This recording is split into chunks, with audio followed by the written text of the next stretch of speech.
గతంలో ఆల్రెడీ ప్రధానమంత్రి నరేంద్ర మోదీ గారు కూడా సర్పంచుల సమస్యలకు సంబంధించి మిత్రమా నాకు అవకాశం ఇవ్వండి. ఇస్తారు ఒక్క నిమిషం. ఇప్పుడు అక్కడి నుంచి మీకు ఎలాంటి హామీ వచ్చింది అసలు కేంద్రం నుంచి? మాకు కేంద్రం నుంచి వెళ్ళి కానీ మేము కట్టిన రైతు వేదికలు కానీ డంపింగ్ యార్డులు కానీ ఈ బిల్లులు అనేది మేము కంటిన్యూగా కట్టుకుంటూ పోతున్నప్పుడు మాకు గ్యాప్ అనేది ఎంబీలు రికార్డులు అయినాక ఏడీలతో చెక్ మేజర్ అయినాక మేము ఒకసారి స్లాబ్ లెవెల్ చేసినాం అనుకో, ఆ స్లాబ్ లెవెల్ది ఆ బిల్లు వచ్చినాకనే మళ్ళీ వేరే బిల్లు మళ్ళీ వచ్చేటట్టు ఇట్లా ఉన్నది. మేము కంటిన్యూగా బిల్లింగ్ మొత్తం అయిపోయినా కానీ ఆ బిల్లింగ్ మేము ఫస్ట్ ఈ బిల్లు ఫస్ట్ పడ్డాక ఇది సంవత్సరం ఇప్పుడు నేను గ్రామ పంచాయతీ భవనం కట్టినా. ఈ భవనం కడుతున్నప్పుడు జనరల్గా సార్ అంటే జనరల్గా చెప్తున్నాను, ఇప్పుడు పునాదులు వేసిన తర్వాత ఒక బిల్లు వస్తుంది అంటారు, కొన్ని అలాగే స్టెప్ బై స్టెప్ ఉంటుంది కదా, ఆ ప్రాసెస్ లో వెళ్ళలేదు ఎక్కడ కూడా మీకు? ఆ ప్రాసెస్ లో వెళ్తలేదు. ఎప్పుడు అంటే ఫస్ట్ ఎంబీ రికార్డ్ అయింది. ఇప్పుడు నేను స్లాబ్ లెవెల్లో కట్టిన, స్లాబ్ లెవెల్లో ఎంబీ రికార్డ్ చేసే వరకల్లా నాది మొత్తం ప్లాస్టింగ్ అయిపోతుంటుంది. అప్పుడు వీళ్ళు ఏఈడీలు రికార్డు చేసేవరకు ఇది పోయి ఆన్లైన్లో చేపించే వరకల్లా ఆ ఆన్లైన్లో బిల్లు మళ్ళీ పేమెంట్ సెకండ్ తీసుకోవాలంటే ఈ బిల్లు పడ్డాకనే ఇంకో సెకండ్ పేమెంట్ తీసుకునేది ఉంది. అట్లా మాకు లేట్లు అంటే లేట్ అవర్స్ వస్తున్నాయి. అంటే రోజుల తరబడి వచ్చేవరకల్లా వడ్డీలు మాకు మేము తెచ్చిన అప్పులకు వడ్డీలు పెరిగిపోతున్నాయి. అన్నట్టు మేము కేంద్ర ప్రభుత్వం నుంచి నిధులు రాలేదు అంటలేము.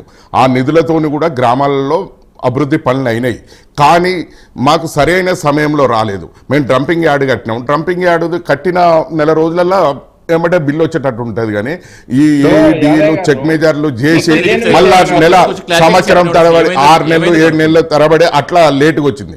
అట్లా వడ్డీలు తెచ్చి జనరల్ గా ఒక ఊరికి ఒక ప్రెసిడెంట్ కి ఇప్పుడు కొన్ని కట్టారు కదా, వైకుంఠ ధామ్ అని, పంచాయతీ భవన్ ఇలాంటివన్నీ కట్టారు కదా, ఒక 4-5 రకాలు చేసుకుంటూ వచ్చారు. అవి ఎంత ఖర్చు అయింది, ఎంత వరకు వచ్చింది అసలు?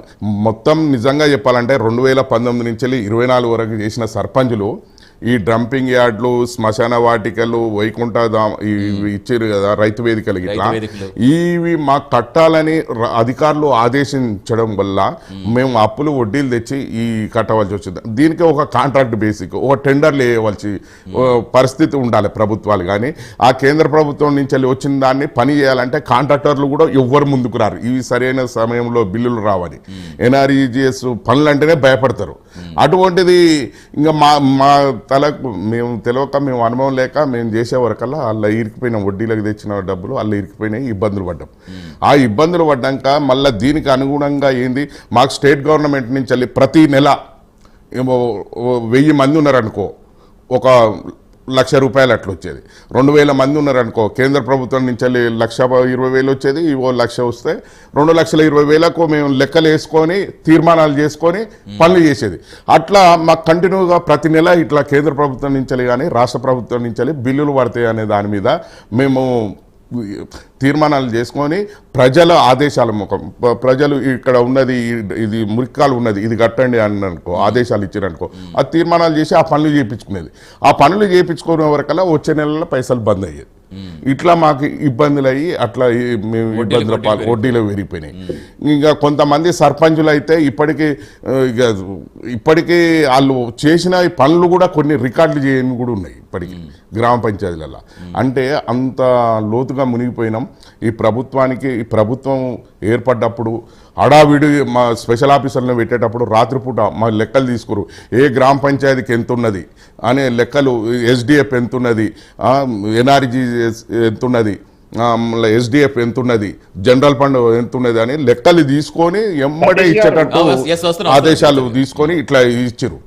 ఇచ్చినాక మేము బిల్లులు వస్తాయని మేము అనుకున్నాం. గత ప్రభుత్వంలో ఈయన మాట్లాడిన పిసిసి ప్రెసిడెంట్ ఉన్నప్పుడు మాతోని ఇందిరా పార్క్ కాడ ధర్నా చేపిస్తున్నప్పుడు మేము సర్పంచ్లను గౌరవంగా చూస్తాం, న్యాయంగా చూస్తాం అంటే నిజంగానే ఎమ్మటే వస్తాయని అట్లా మేము ఈ ప్రభుత్వాన్ని నమ్మి మేము వాస్తవానికి బీఆర్ఎస్ పార్టీ సర్పంచులు అంటారు కదా, వాళ్ళమే ఎక్కువ ఉన్నాం. 9,000 మంది చిల్లర ఉన్నాం.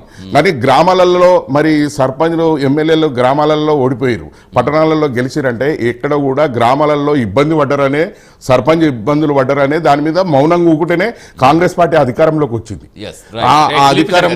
చెప్పండి దిలీప్ సార్ గారు. ఇప్పుడు సతీష్ గారు నేను చెప్పాల్సిన విషయం ఏంటంటే, యాదయ్య గారు మీరు అది ఇబ్బంది ఒక దగ్గర ఉంటే అదే ఏదో అంటారు కదా, రోగం ఒక దగ్గర ఉంటే మందు ఒక దగ్గర వేసినట్టుంది మీ పరిస్థితి. నేనేమంటున్నా, మీరు చెప్పాల్సిన విషయం సూటిగా చెప్పండి. ఈ ప్రభుత్వానికి చిత్తశుద్ధి లేదు, నిజాయితీ లేదు, దానివల్ల మీకు బిల్లులు అయిపోయినాయి. దీంట్లో ఏం రాకెట్ సైన్స్ లేదు. కేంద్ర ప్రభుత్వం నుంచి నిధులు ఆగిపోయినాయి, సమయానికి రాలేదు, కేంద్ర ప్రభుత్వం వర్క్స్ అంటేనే ఎవరు చేయడానికి భయపడతారనే విషయం కొత్త కోణాన్ని తీసుకురాకండి మీరు ఈ అంశంలోకి. దయచేసి నేను ఏమంటున్నానంటే సర్పంచుల పైన, సర్పంచుల సంఘం పైన మాకు పూర్తి సానుభూతి ఉందని మేము పదే పదే చెప్తా ఉన్నాం. ఒక్కసారి కాదు 100 సార్లు చెప్తా ఉన్నాము. కేంద్ర ప్రభుత్వం నుంచి నిధులు రావాలంటే సర్పంచుల సంఘం నాయకులుగా మీకు తెలియని విషయం కాదు, రాష్ట్ర ప్రభుత్వం మ్యాచింగ్ గ్రాంట్స్ అనేటివి ఇవ్వాలి, ఎంబీలు చేయాలి. ఏవి చేయకుండా వారు నిధులన్నీ దారి మళ్ళించి వచ్చిన నిధులు మురిగిపోయేటట్టు చేసిందండి ఆ ప్రభుత్వం కానీ ఈ ప్రభుత్వం కానీ. ఇప్పుడు ఎన్నికలు పెట్టకపోవడం వల్ల రాష్ట్ర ప్రభుత్వం రాష్ట్రం నష్టపోతుందా లేదా? 15 నెలల కాలం నుంచి ఎన్నికలు జరపలేదు, వచ్చిన నిధులు మురిగిపోతున్నాయా, ఎన్నికపోతున్నాయా, పోతలేవా? కనుక ఈ ప్రభుత్వాలకు చిత్తశుద్ధి లేదు. దీంట్లో కేంద్ర ప్రభుత్వం పాత్ర ఎక్కడ కూడా లేదు. కేంద్ర ప్రభుత్వము సీదా అంటే మీ సర్పంచుల అకౌంట్లలో వేయలేని నిస్సహాయ స్థితిలో ఉంది. రాష్ట్ర ప్రభుత్వం అకౌంట్లలో డబ్బులు వేస్తుంది. రాష్ట్ర ప్రభుత్వం వివిధ కారణాల చేత కేంద్ర ప్రభుత్వానికి ఎక్కడ పేరు వస్తుందో ఈ కార్యక్రమాలు దిలీపాచారి గారు గతంలో ప్రధానమంత్రి నరేంద్ర మోదీ గారు స్వయంగా సర్పంచులతో మాట్లాడే సందర్భాలు ఉన్నాయి. ఓకే, సర్పంచ్ రాష్ట్ర ప్రభుత్వ అధీనంలో ఉన్నప్పటికీ వీళ్ళు సమస్యలు సరిపోతున్నారు అనుకున్నప్పుడు ఆ బాధ్యత అనేది కేంద్రానికి ఉంటుందా? ఇప్పుడు ఎవరైనా ప్రజలే కదా, ప్రజల కోసమే పాలన అనుకున్నప్పుడు అది ఫెడరల్ సిస్టమ్ లో రాష్ట్ర ప్రభుత్వాలు, కేంద్ర ప్రభుత్వాలు పరస్పర సహకారంతో పనిచేసే సందర్భం లోపల నేరుగా సర్పంచ్లకు లేదనుకుంటే సర్పంచ్ల అకౌంట్లలో నిధులు జమ చేయడం కోసము ఇబ్బంది అవుతుంది. డిబిటీ అంటే ఇప్పుడు మేము రైతు కిసాన్ సమ్మాన్ నిధి అని వేస్తా ఉన్నాము. అవి డిబిటీ ద్వారా డైరెక్ట్ గా రైతుల ఖాతాల్లో పోతున్నాయి కాబట్టి అక్కడ ఎవరి జోక్యం లేదు, డైరెక్ట్ నిధులు వస్తా ఉన్నాయి, కంటిన్యూటీ ఉంది, ఎక్కడ కూడా ఆగిపోయిన సందర్భం లేదు. అదే విధంగా మేము రైతులకి దాదాపుగా లక్షల కోట్ల రూపాయల సబ్సిడీల ద్వారా ఎరువులు అందిస్తాము. దాంట్లోపల డిబిటీ విధానం ద్వారా ఇస్తాం కాబట్టి ఎక్కడ కూడా ఆ విషయంలో ఇబ్బంది లేకుండా ఉంది.